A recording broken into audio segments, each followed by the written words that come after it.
Buenas noches, queridos alumnos. Estamos con el estimado alumno. Estamos en el máster en prevención de riesgo y proceso y gestión de procesos mineros de la Escuela Europea de Negocios de Chile, y estamos en el módulo procesos mineros y nos corresponde ver la segunda parte relativa al reglamento de seguridad minera. Ya vimos la primera parte, que son la parte en general, que son las disposiciones generales que se aplican a todo el reglamento, y en esta parte, si ustedes me lo permiten, voy a ir más rápido respecto de temas que ustedes pueden consultarlos directamente y leer la norma en el reglamento. Pero aquí quiero detenerme en algunos temas. Primero, la explotación de minas subterráneas, algún tema. Y básicamente quiero explicar un procedimiento, que es el procedimiento de sanción, para que usted, por si alguna vez, ojalá no le ocurra, lo sancionan, sepa cómo actuar, qué es lo que tiene que hacer de alguna manera, los descargos y todo lo demás, para posteriormente hacer un comentario final del reglamento, y como una situación de... Como ya les comenté, este reglamento está siendo objeto de fuertes cuestionamientos, y me gustaría hacer una descripción de la ley que como les comenté en la primera parte, se votó en la Cámara de Diputados hace como un mes atrás probablemente, y no hubo quórum, y hay que esperar un año por lo menos para volver a tratar el tema, pero me interesa que toquemos ese tema también de forma muy importante. Bueno, entrando en materia, en esta parte, aquí hay varias regulaciones. Está la explotación en minas subterráneas, la explotación en minas open pit o a rajo abierto, está la minería del carbón, la minería del cobre. Ustedes, como pretenderán, cada uno de estos, como les decía, cada uno de estas actividades, ustedes comprenderán que la minería subterránea es muy diferente a como es la minería open pit, y eso a su vez esa es muy diferente a la minería del carbón. Por lo tanto, no pretendo que ustedes se formen un experto en minas subterráneas, minas open pit, carbono, petróleo. Lo que yo quiero es que tengan una visión esquemática general, conozcan cómo está dispuesto el reglamento, cuáles son las materias en general que regula, y me interesa que veamos cosas ahí que son claras respecto de algunos temas, como ya se lo explican. Bueno, entrando en materia aquí, una de las obligaciones que tiene en materia una de las tantas que tiene en materia de minería subterránea, como ya dijimos, mantener actualizados los planos de todo orden, de avance, de fortificación, de ventilación. Además, mantener también, informar todas las estadísticas de avance, los metros cúbicos cavados, todo eso, y la obligación de tener 2 o más labores principales de acceso. ¿Se acuerdan? O sea, y de acceso real, no que estén en el plan, sino que tienen que tener 2 o más. La prohibición de construcción de chimeneas desde el techo hacia arriba, como dice aquí, la construcción del destranque de chimenea, la cercanía a otra faena. Este es un tema muy simpático. Ustedes saben que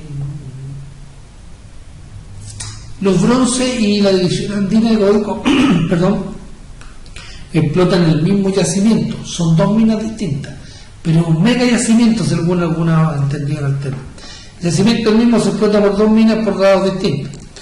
Y eso tiene que ir todo un protocolo, porque ustedes comprenderán que el open pit o el rajo de andina altera los esfuerzos que a la mina subterránea de andina. Por lo tanto, hay un protocolo y una forma de relacionarse entre los bronces y la división andina, una serie de informaciones que se traspasan, y instrumentación de un montón de situaciones también que ocurren ahí, del rajo, de la subterránea en andina y todo. ¿Ya? Entonces, aquí tienen que tener que hay una normativa, que quede claro, que el reglamento tiene una normativa específica respecto de la minería subterránea, que establece prohibiciones, que establece obligaciones para la empresa, y que regula temas como los vamos viendo respecto de la ventilación, de la fortificación, de los accesos, de los sistemas de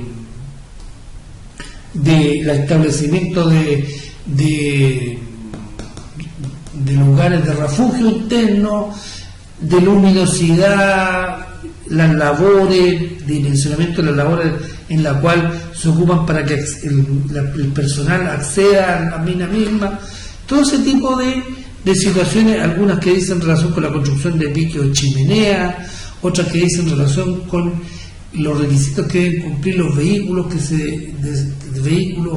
que transitan dentro de la mina, la señalética, todo ese tipo de normas está establecido en este reglamento y si a alguien le interesa lo puede revisar. A mí me interesa que ustedes tengan una visión general de cada uno de estos temas. Ahora, ustedes comprenderán que si ustedes introducen un equipo interior en mina, una labor subterránea, no pueden introducir cualquier equipo, tiene que ser un equipo muy estricta, que cumpla requisitos muy estrictos, porque los efectos que va a producir en la generación de gases nocivos y una serie de elementos de seguridad, por ejemplo, donde estos equipos se desplazan a gran velocidad, no puede andar personal de la mina dando vueltas que no tenga que ver ahí, porque la cantidad de atropellos y situaciones que ocurren no son menores, aún con toda la normativa estricta que hay y los ¿cómo se llaman?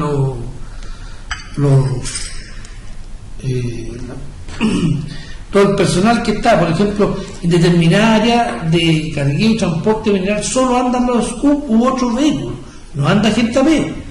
Está estrictamente prohibido, so pena que si alguien se introduce ahí sin autorización le puede costar hasta el trabajo. Entonces, aquí normativa respecto, por ejemplo, de elaboración de un reglamento interno para transporte, señalizaciones de usos propias. ¿Y qué equipos son? Trenes, correas transportadoras, SCUP, jumbo, maquinaria accionada mediante combustible, y eso tiene que ver con materias que rigen también como la ventilación. También hay materias aquí que dicen relación con la perforación y la tronadura. Temas muy relevantes, la perforación. ¿Quién va a perforar? ¿Qué características tienen los vehículos que se operan? El diagrama que se debe perforar, la información que debe estar actualizada. ¿Ya? La tronadura. ¿Quién va a prestarnos servicio? ¿No vamos a hacer nosotros o un tercero nos va a prestar el servicio? ¿Qué tipo de explosivos se está usando? ¿Qué tipo de iniciación? ¿Estamos usando retardadores? ¿No estamos usando retardadores? Las iniciaciones eléctricas. Si usamos fulminante eléctrico tiene que haber ciertas características. Si usamos fulminante con micro retardo también, todo ese tipo de... ¿Qué tipo de perforación? ¿Qué tipo de roca estamos usando? Por supuesto tiene que ser húmeda, porque si fuera en seco, imagínense la cantidad de polvo en suspensión que ustedes generarían. El uso de nebulizaadores que disminuyen la cantidad de polvo en suspensión, el uso obligatorio de nocivos. Lo mismo respecto de cierta elementos como la fortificación. Cuando voy fortificando, ¿qué tipo de fortificación voy usando? Tener los planos autorizados de fortificación,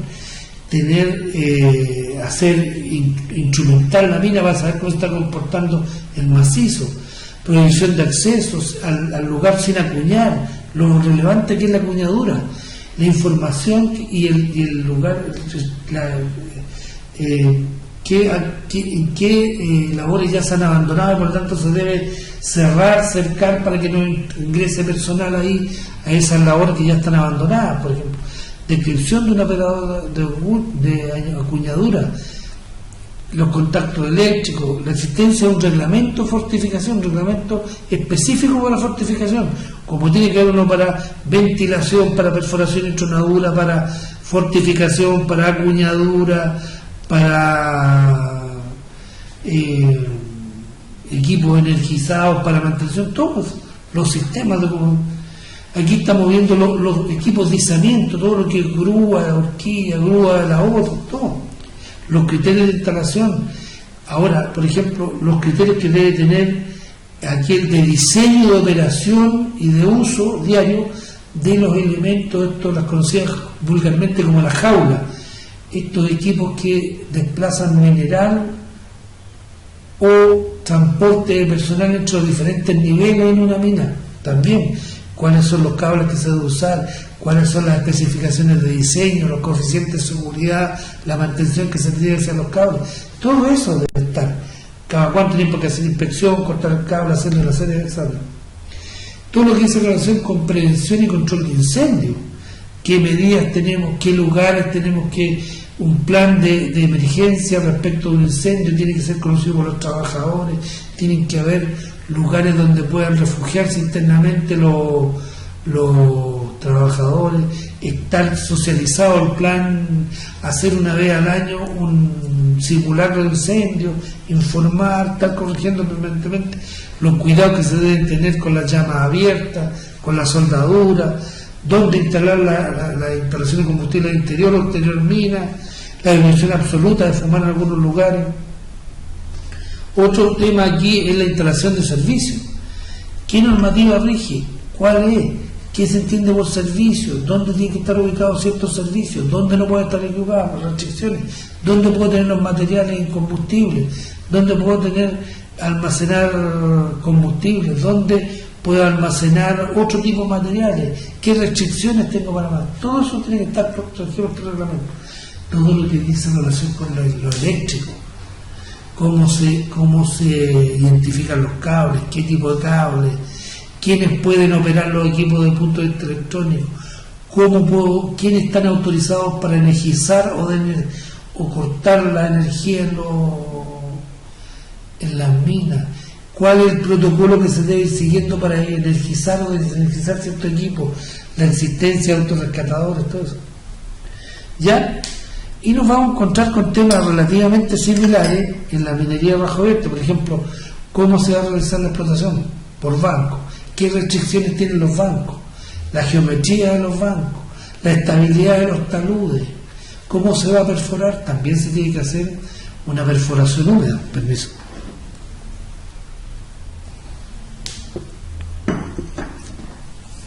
Porque si también hay restricciones no podemos generar polvo, porque siempre hay poblaciones aledañas a estos yacimientos.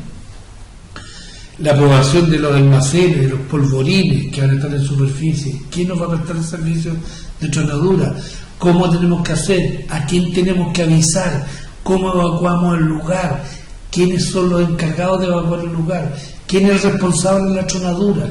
Todo eso está estimado y está establecido en el reglamento, ¿ya? Lo mismo que la perforación, el transporte explosivo, cómo cargamos, el diagrama de disparo, el taco que vamos a dejar, ¿ya? Entonces, ¿bajo qué condiciones tenemos que suspender el cargueo explosivo, por ejemplo? ¿Qué hacemos con los tiros quedados? El cargueo y transporte, por ejemplo, un reglamento específico de cargueo y transporte.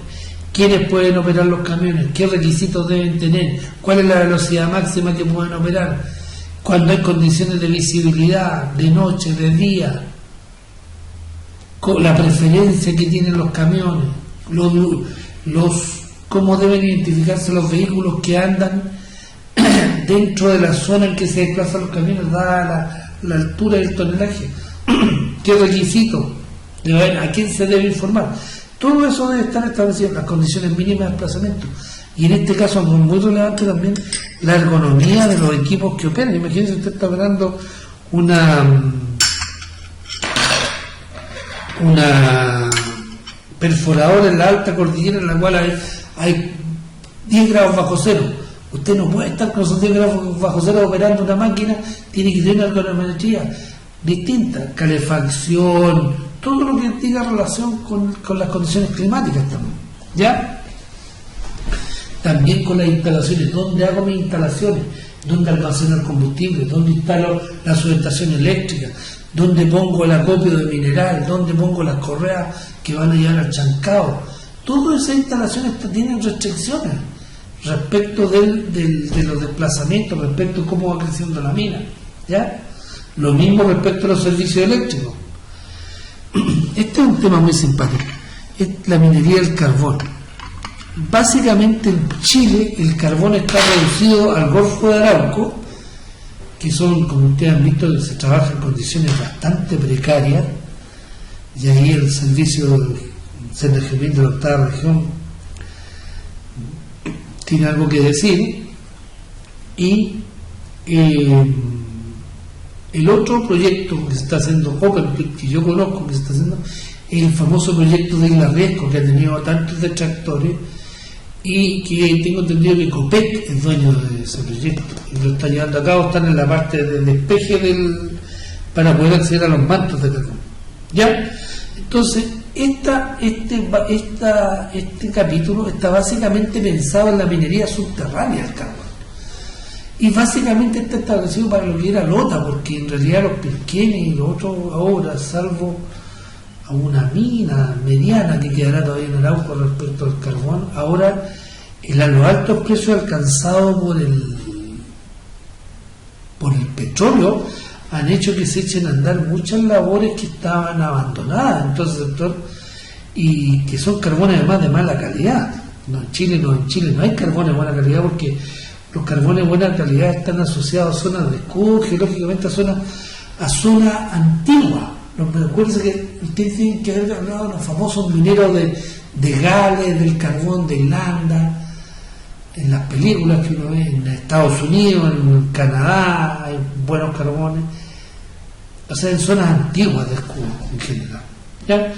Y este capítulo rige todo eso. Ustedes básicamente saben que el enemigo mayor en la minería de carbón es el carbón grisú, el gas grisú. Entonces las condiciones de ventilación tienen que extremarse también. La toma permanentemente de muestras del gas grisú que está en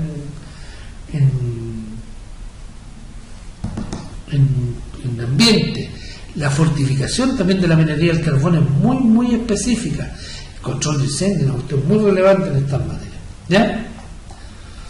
Ahora, en materias que dicen relación con el petróleo, también Chile tuvo en algún momento, por ahí por los 82 a los 80 y tanto, el famoso proyecto Cuesta Afuera, que fue que estuvo explotando en el mar a unos yacimientos y ahí tengo entendido que en el mejor de los casos llegó a abastecer como el 15% del consumo.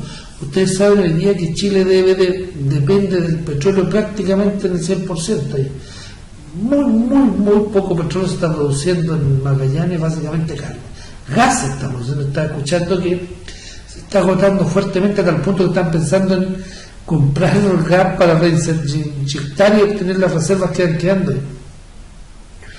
Entonces, y respecto al petróleo, también hay un título destinado al petróleo que se debe establecer dentro de la obligación de un reglamento interno de seguridad. ¿Ya? Esto respecto también, acuérdense que vemos que las plantas también están bajo este argumento, también las fundiciones. Las plantas de tratamiento, definición de una planta de tratamiento mineral. Cuando se amplía, se mejora el sistema, todo, la obligación de comunicar al servicio de minas. Tienen que haber manuales de operación y analizar tareas. Tienen que estar a cargo de un profesional que está establecido los requisitos en el reglamento.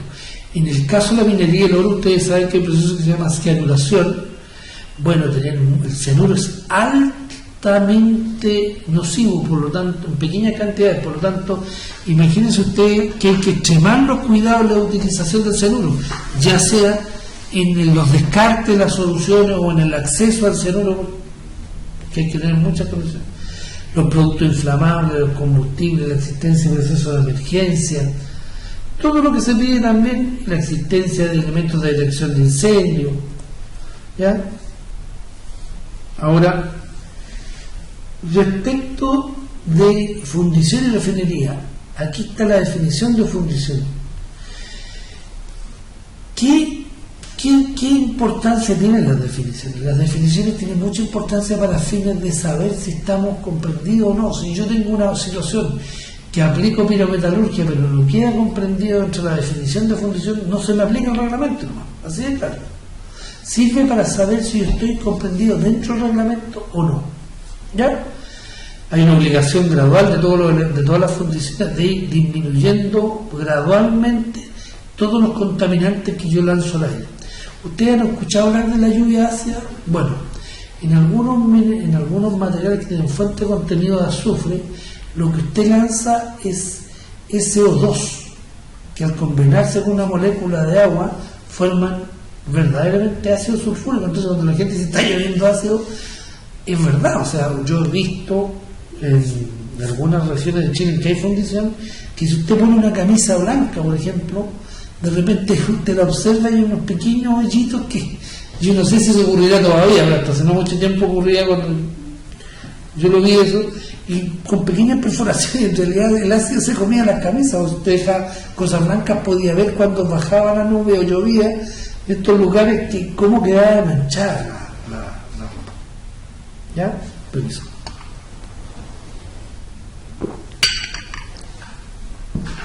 Entonces la existencia de un procedimiento de emergencia, el eventual uso de explosivos. En las fundiciones se usan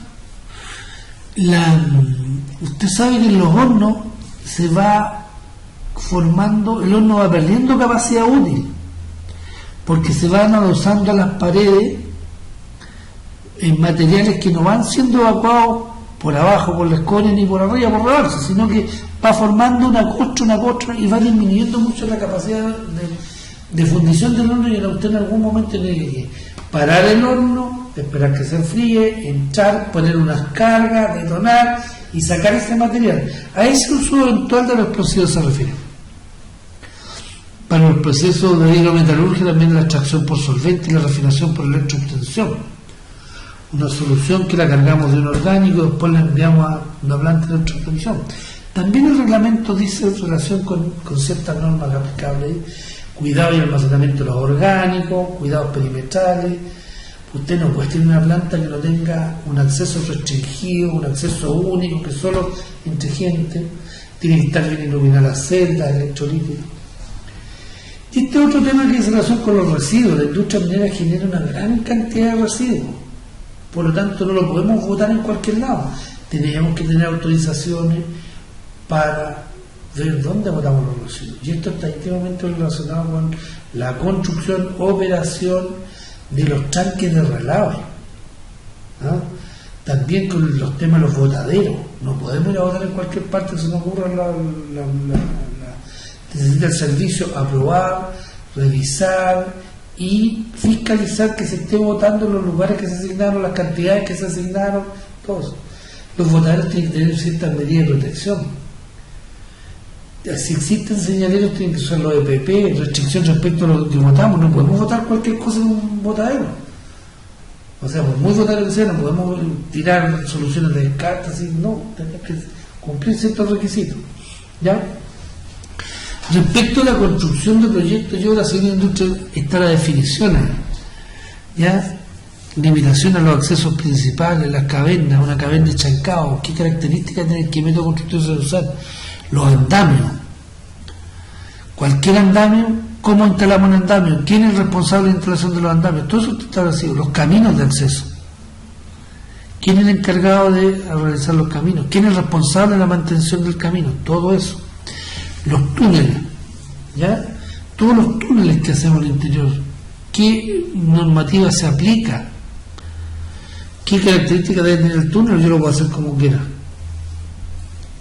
También están aquí las instalaciones y servicios de apoyo, como por ejemplo lo que dice relación con las casas de cambio, los casinos, los campamentos, la ley de tránsito como reglamento, los transportes materiales, el transporte de personas, la distribución de transportar en vehículos a las personas que no sean ad hoc. Todo esto dice con los servicios de apoyo. ¿Qué características debo tener, por ejemplo, desde el punto de vista de las tomas de agua potable, los servicios higiénicos? ¿Qué características debe tener el campamento? Usted se imagina un campamento en que permanentemente hay grados bajo cero, que usted no tenga un campamento calefaccionado, por ejemplo. Impensado. ¿Ya? Las instalaciones también están aquí, los talleres de maestranza. ¿Qué características tienen que tener los talleres de maestranza? ¿Cuáles son las condiciones constructivas? ¿Qué requisitos deben tener respecto a a la calefacción, la iluminación, la disponibilidad del personal que trabaja ahí, el uso, si hay uso o no de gasolina, ¿ya? Todo eso. La instalación de faena y campamento, ¿dónde podemos emplazar el campamento? No podemos emplazar en cualquier lado, tiene que estar considerados los máximos estándares de seguridad y confort. Aquí están todas las instalaciones de apoyo, las subestaciones eléctricas, qué debemos hacer, por ejemplo, quién las tiene que operar, qué requisitos debe tener, qué competencias profesionales. Aquí no se olvide que también está regida por la SEC, la Superintendencia de Electricidad y Combustible. La señalética, la mantención, la reparación, qué características tienen que tener los transformadores que usamos. ¿Podemos usar cualquier transformador o tiene que tener ciertas condiciones? Los pararrayos que deben tener estas subestaciones. En este caso, sobre cierre de faena, el año pasado se dictó una normativa especial y en realidad, en mi opinión, derogó completamente todos estos artículos, porque hay una ley de cierre de faena que vino a derogar todos los artículos que decían en relación con este tema, y hay que remitirse a esa ley nomás que regula todo el tema del cierre de faena. ¿Ya? Los explosivos, cómo construimos los almacenes, quién los regula, quiénes tienen intuición sobre quiénes los fiscalizan, ¿ya? Las normas, el reglamento explosivo, tiene que haber un reglamento interno que indica sobre el uso, manipulación, descarte, almacenes explosivos, todas esas condiciones de almacenamiento, si vamos a tener un polvorín afuera de la mina y un polvorín interior mina, todo tiene esa relación, cómo se duermen los explosivos no utilizados, todo tiene que estar regulado a través de un reglamento interno. ¿Ya? El transporte de los explosivos en la vía pública, por ejemplo, ¿cómo se rige? ¿Cuáles son las normas que lo rigen? ¿A quién le debo pedir autorización si quiero trasladar desde una planta a una faena minera? Todo eso está en 505 y 506. En casos especiales, por ejemplo, se transportan los detonadores conjuntamente con los explosivos en compartimentos distintos, pero requiere casos muy especiales. Por ejemplo, los que transportan nitrato de amonio para cargar el disparo. Distancia entre los vehículos que transportan los explosivos, transporte explosivo. Se prohíbe el transporte de personas y explosivos en cualquier medio de transporte. ¿Se acuerdan ustedes hace como unos 2 años, un accidente de un camión que transportaba explosivos que parece que es Soquimich y que estalló, no quedó nada, solamente se tuvo referencia con la gente que se llama control? Nunca más se supo eso, no tengo información respecto de eso, pero ahí hay varias cosas que quedaron en el aire respecto de por qué iban personas junto con los explosivos, por qué iban los iniciadores junto con los explosivos también, por qué los organismos que debían saber que se estaba trasladando explosivos de una faena a otra no lo sabían. Tema bastante delicado. En los vehículos, los requisitos que deben cumplir los vehículos de transporte explosivo, el porcentaje de la carga, los requisitos el que manipula explosivos, ustedes saben que al menos tienen que contar con una licencia para manipular, otorgamos la autoridad fiscalizadora. Y dice que sin perjuicio de los conocimientos técnicos, las empresas deberán capacitar específicamente los utilizados faena. ¿Ya? Tienen que contar con una licencia. Explosivos y accesorios. Dice, las labores mineras solo se emplearán explosivos, accesorios y aparatos para disparar tiros y taqueadores utilizados por la administración de la faena que hayan sido controlados y aprobados. ¿Se acuerdan del timbre ese que hablábamos que le colocaba el Banco Pro del Ejército? Sin ese timbre quiere decir que el explosivo viene no viene por un circuito legal, viene por otro lado, están entrando por otro lado, porque eso lo hace el ejército. ¿Ah? Solamente una cantidad de explosivos de mantequilla, el transporte peatonal de los explosivos y los accesorios, el uso del contratista en este tema corresponderá a todas las medidas vigentes, como asimismo lo señala el reglamento, las medidas de control pertinentes. O sea, yo por mucho que tenga una empresa tercera que me preste el servicio, el mal uso de los explosivos de ella también me afecta a mí, por lo tanto yo no puedo descargar mi responsabilidad. Yo tengo obligaciones que cumplir respecto a esa empresa que está dentro de mi faena. No puedo decir no que yo externalice los procesos, no funciona así. También los tiros quedados, tiene que haber todo un procedimiento que se hace en caso de un tiro quedado. ¿Quién es el responsable? ¿Se debe evacuar el lugar? ¿Se debe circunscribir? ¿A quién se debe informar? ¿Se debe escribir un report? Todo eso. Los registros, cómo se elimina, los procedimientos internos para configuración de tronadura, el uso de un área determinada, la prohibición de uso de radios, por ejemplo, cuando se está en una distancia menor de la que se afecta la tronadura, el resguardo de las operaciones de cargueo y transporte, ya, la señalización del área, quiénes pueden ingresar, quiénes no pueden ingresar, el uso de los vivos, de aviso de tronadura, medidas para afectar, o sea, tenemos que tomar todas las medidas para que la proyección de la tronadura no llegue a lugares habitados, cosa que ha pasado, ¿ya? El número de personas para una voladura. Y aquí estamos entrando a los famosos puertos de embarque de mineral. Esto está bajo este reglamento también, ¿ya? Pero no es lo único, porque dice que lo esencial es opcional se regirá por la normativa prescrita en el reglamento, sin perjuicio de aquellas normas específicas que respecto a dictado el Ministerio de Defensa Nacional aludía al artículo 17 del Código de Minería, por aquellas privativas que norman la actividad portuaria. O sea, no solamente esto se rige por este reglamento, también hay normas del Ministerio de Defensa y del Código de Minería que regulan esta actividad portuaria que dice relación con el puerto de embarque de minerales, no puerto de embarque de concentrado pasto, ¿ya? Y aquí en la empresa minera el puerto de embarque, dicho reglamento contendrá cuando corresponda al siguiente: perforación de pueblos terrestres, motores, delimitación de zonas peligrosas y todo lo demás. Bueno, este es un tema, si ustedes me permiten, que yo quiero dedicarle un tiempo. Y que en mi opinión, yo creo que es muy relevante, muy relevante, que son las sanciones. Esto está en el 590 y permítame que yo me dedique un tiempo a esto porque yo lo considero realmente relevante. Son 3 artículos que rigen el 590, el 591 y el 592. Y se los quiero leer. El artículo 590. Las contravenciones a las disposiciones de este reglamento y a las resoluciones que para su cumplimiento se dicten en que incurran las empresas mineras y sin perjuicio de las medidas correctivas que se establezcan podrá ser sancionados con multa de 20 a 50 unidades tributarias mensuales por cada infracción. En caso de incidencia, las infracciones serán sancionadas con el doble de dicha multa. El servicio, mediante resolución, establecerá las diversas categorías de contravención a las disposiciones del presente reglamento, señalando en cada uno el caso de la multa que corresponde aplicar. ¿Qué me dicen ustedes?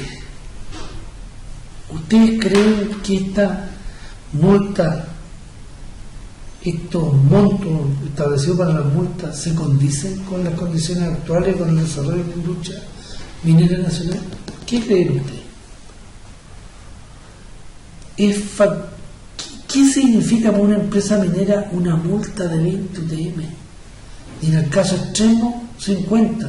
Y cuando reincidido, 100. ¿Qué piensan ustedes? ¿Será algo relevante?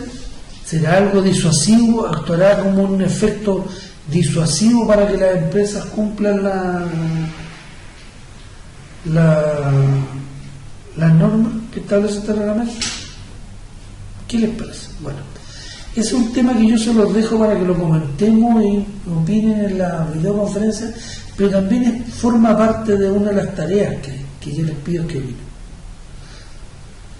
¿Ya? Ahora, con la categoría de contravenciones, forma de aplicación de la multa. Las penas aludidas se impondrán en resolución del director nacional previa solicitud del subdirector nacional para los efectos de aplicación. ¿Ya? Bueno, aquí vamos a tener que ir de alguna manera a la ley orgánica del Senna-Geomín, lo vamos a ver al final, cuando veamos el proceso de sanción. La reclamación y cumplimiento de la resolución se aplica en sanciones, se regirá el procedimiento establecido en el 474 del decreto con fuerza de ley del Ministerio de Trabajo y Previsión Social. ¿Ya? O sea, hay un procedimiento establecido en el decreto DFL número 1 en 1994 del Ministerio de Trabajo y Previsión Social que establece el procedimiento para reclamar de la resolución y su cumplimiento. Existe la posibilidad de reclamamiento de recursos de protección, o bien se puede proceder administrativamente mediante recurso de consideración, o bien de apelación ante el superior jerárquico si el director de resolución, el sancionatorio, no fue el director nacional. ¿Ya? A ver, hay un procedimiento administrativo y un procedimiento judicial. El procedimiento judicial se rige por el procedimiento establecido en 474 del decreto FL número 1 de 1994 del Ministerio de Trabajo y Previsión Social. Y el procedimiento administrativo, bueno, otro judicial es que uno puede ir de recurso de protección, presentando el recurso deducible ante la Corte de Relaciones respectiva, o bien se puede reproducir administrativamente, yendo de reconsideración o reposición ante el director nacional si la dictó, o de apelación ante el director nacional si él no fue el que firmó la resolución o la dictó. ¿Ya? 592 dice, este caso es muy relevante. En caso de reincidencia se podrá determinar el cierre temporal o indefinido, ya sea total o parcial de la faena minera respectiva. Asimismo, en los casos que a juicio del servicio de la naturaleza de infracción y los perjuicios que se hayan ocasionado o se puedan causar se trata de infracciones graves en la empresa, se podrá también disponer el cierre temporal indefinido, parcial o total de la faena minera respectiva. ¿Ya? O sea, primero tiene que haber reincidencia. En segundo lugar, se podrá determinar el cierre temporal indefinido, ya sea total o parcial de la faena. Podemos cerrar una parte de la faena o la faena entera. Eso es lo que dice. Pero previo a hacer que se compruebe la reincidencia. Asimismo, en los casos que juicio de servicio, también es otro escenario, atendida la naturaleza de la infracción y los perjuicios que se hayan ocasionado o se puedan causar, se trate de infracciones graves, no de cualquier infracción, se podrá también disponer el cierre temporal o indefinido, parcial o total de la faena respectiva. ¿Ya? ¿Estamos? Ya. Esto es lo que yo quiero mostrar. A mirar. ¿Estamos? Suponiendo que ¿cómo hay que imaginarse esto? En una visita determinada a una faena, el fiscalizador constata que hay un incumplimiento a alguna norma que está establecida en este reglamento. Supongamos que detecta que no se han otorgado los elementos de protección personal a los trabajadores de una faena minera. Supongamos. O encuentra trabajadores que no están haciendo uso de la faena y le interroga y dice, no, vamos a ver, la empresa no nos ha otorgado EPP. O los EPP están en mal uso, o la gente está haciendo uso de elementos de protección personal que han cumplido su ciclo de vida y ya no prestan la protección que la ley exige. Ese fiscalizador realiza esta investigación y propone al departamento jurídico, propone la sanción, diciendo, mire, he descubierto que esta situación, estos hechos significan que hay una transgresión a tal norma y yo propongo tal sanción. Lo remite al departamento jurídico, que es encargado de realizar un estudio de mérito del procedimiento.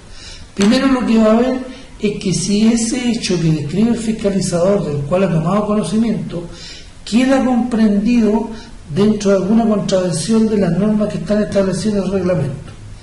En el evento que quede comprendido, ¿ya? Ahora, lo envía el departamento jurídico si llega a la conclusión que del mérito de los antecedentes sí se ha transgredido el reglamento en tal norma, ellos evalúan la resolución, le proponen la resolución y le proponen la sanción al director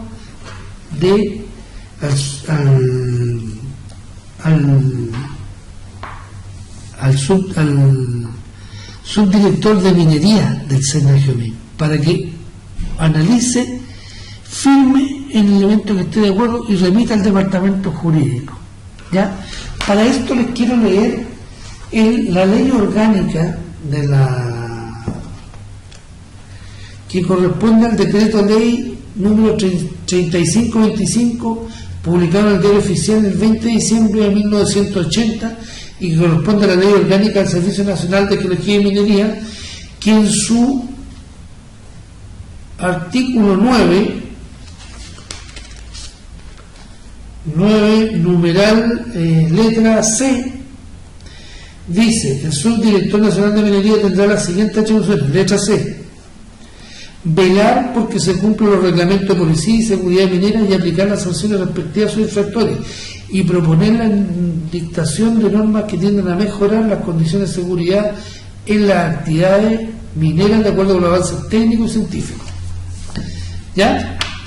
Ahora, cuando vimos el artículo 590, dice: el servicio mediante dice las penas de multa del artículo se impondrán por resolución del director nacional previa solicitud del subdirector nacional de minería para los efectos de su obligación administrativa. O sea, está el fiscalizador, detecta un hecho que transgrede una norma, lo envía a jurídica, el jurídica lo revisa, si encuentra mérito de acuerdo a derecho que transgrede una norma, lo hace presente, envía una resolución, un proyecto de resolución al subdirector de minería para que lo analice, si está de acuerdo lo firme y lo remita al departamento jurídico, pero eventualmente el subdirector de minería podría no estar de acuerdo y podría solicitar más informes que se acompañen mayores antecedentes a jurídica, el cual está en la obligación de enviar mayores antecedentes. Previo a eso, si el subdirector está de acuerdo, lo remite al departamento jurídico para que remita al director nacional para su firma. El director nacional, esta resolución que aplica la sanción, podría ocurrir dos cosas. Si la analiza y está de acuerdo con los antecedentes que contiene, que acompañan la resolución, la firmará y la enviará aparte para que se notifique a los interesados. O, en caso contrario, podrá solicitar devolverla al departamento jurídico para solicitando mayores antecedentes. ¿Ya? Una vez que el director nacional la ha recibido, se recibe en la oficina de parte, y la oficina de parte procede a notificar a todos los interesados. Todos los interesados. ¿Ok? Ahora, si como empresa yo recibo una sanción, como lo vimos, tengo tres posibilidades de hacer. O presento un recurso de protección en la Corte de Apelaciones respectiva, o ocupo el procedimiento establecido, como dice aquí, en el artículo 474 del decreto con fuerza ley número 1 del 94 del Ministerio de Previsión de Trabajo Social y Previsión Social, o si la dictó el director nacional,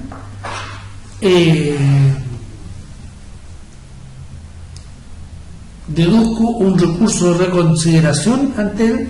En mi opinión, lo que hay que hacer aquí es aportar nuevos antecedentes, porque se supone que si no aporto nuevos antecedentes, los antecedentes que constan en la carpeta, por el cual que se sirve de fundamento de la resolución, el director nacional ya se formó una convicción. Si no acompaña nuevos antecedentes, ¿qué va a reconsiderar?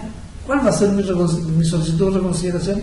En general, para que se reconsidere de la resolución y la solicite que la enmienda conforme a derecho, yo debo acompañar nuevos antecedentes que hagan, que formen convicción en el director nacional que la resolución se debe inventar. Pero si no acompaña los antecedentes, ¿en qué va a mi reconsideración? Ahora, si no la dictó el director nacional, yo lo que deduzco es una apelación ante el director nacional. ¿Estamos? Ok. Y el artículo 593 establece, dice, para todos los efectos de este reglamento, las palabras o frases que se indican a continuación tendrán el siguiente significado. O sea, establece un significado para una serie de conceptos que va a aplicar, que tienen solo aplicación a esa definición para efectos de este reglamento. Yo no puedo tomar esta definición y llevarlo a otro cuerpo jurídico a aplicarlo. Las definiciones establecidas aquí solo están establecidas y se aplican respecto de este reglamento. Yo podría invocarla en otro como una definición que existe, pero están definidas aquí para que se apliquen en este reglamento. Llamó ejemplo de dos que dice que en la operación, ¿qué es lo que es acuñar? Define acuñar como la operación de desprender mena o estéril desde zonas agrietadas, determinando una remoción sistemática y controlada. Define qué es lo que es. Por lo tanto, cuando yo hago un manual de acuñamiento, lo primero que tengo que es tomar esta definición e incorporarla en ese reglamento, para que todos tengan claro en qué consiste acuñar. Operación de desprender mena o estéril desde zonas agrietadas, determinando una remoción sistemática y controlada. Lo mismo respecto de la definición de palta. Bueno, les doy las gracias, les pido un poco de disculpas por haberme extendido un poco en esta parte de la exposición. Yo espero que ustedes maduren, lean esto y en las clases, en las videoconferencias, tratemos de sacarle el mayor provecho a esas clases y a esas videoconferencias. Pero les vuelvo a reiterar, mi interés es que ustedes se sepan mover y lo conozcan, sepan por lo menos qué grandes temas regula el reglamento de seguridad minera, qué tipo de faena están bajo este estatuto jurídico, qué cosas quedan fuera de este estatuto jurídico, cuáles son los grandes temas que abarca, cómo es el procedimiento de sanción, qué multa aplica, todo ese tipo de cosas. Básicamente lo que yo quiero es que ustedes tengan un barniz, porque ustedes comprenderán que son 594 artículos y están por tema, entonces nadie puede pedir que se aprendan los 594 artículos. Lo que sí me interesa que ustedes sepan a quién se aplica, qué aplica, cuáles son los grandes temas que cubre, cuáles son los temas importantes que yo debo conocer, qué universo, qué actividades quedan fuera de no se aplica este reglamento. Eso es lo que me interesa que ustedes dominen. Bueno, estimados, esperando encontrarme en otra oportunidad con usted, me despido y les doy las gracias por haber estado atento a esta clase. Muchas gracias. Buenas noches.